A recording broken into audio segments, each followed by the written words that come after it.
SSC की exam की तैयारी कराने वाले सभी शिक्षक को दिल्ली से गिरफ्तार कर लिया जाता है। इसलिए कर लिया जाता है कि वहाँ पे जाते हैं और एसएससी के लिए उन लोगों ने आवाज़ उठाते हैं, जो कि सभी शिक्षक एक साथ होते हैं और सभी शिक्षक को एक बस में ढकल करके और उसे एक थाने में भेज दिया जाता है, जहाँ पे उसको कुछ भी व्यवस्था नहीं है, न लाइट की व्यवस्था है, न पंखे की व्यवस्था है।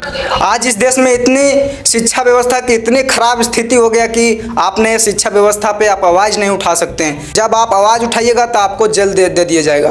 शिक्षा पे पहला नियम लगाया गया कि पहले जीएसटी लगाया गया, दूसरा में पेपर लीक शुरू हो गया, तीसरा स्कूल बंद होना शुरू हो गया, चौथा जब उस पर कोई आवाज़ उठाता है तो उसको जेल दे दिया जाता है, पांचवा सरकारी स्कूलों को बंद कर दिया जाता है।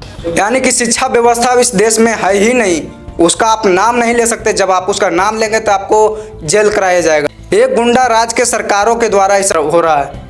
इस गुंडा राज के सरकार में ऐसा व्यवस्था शुरू हो गया।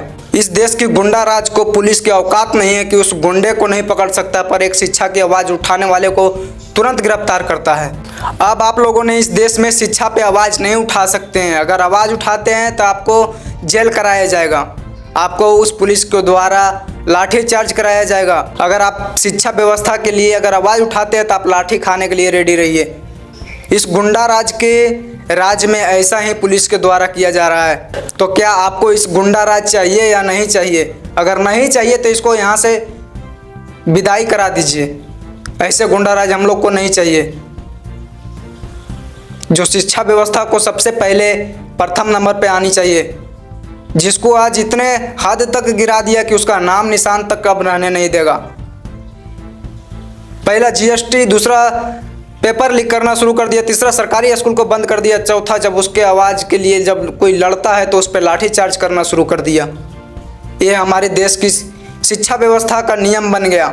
आप अपने हक के लिए नहीं लड़ सकते हैं। जब आप अपने हक के लिए लड़िएगा तो आप अपने लाठी खाने के लिए रेडी हो जाइए। ऐसी स्थिति इस देश की बन गया।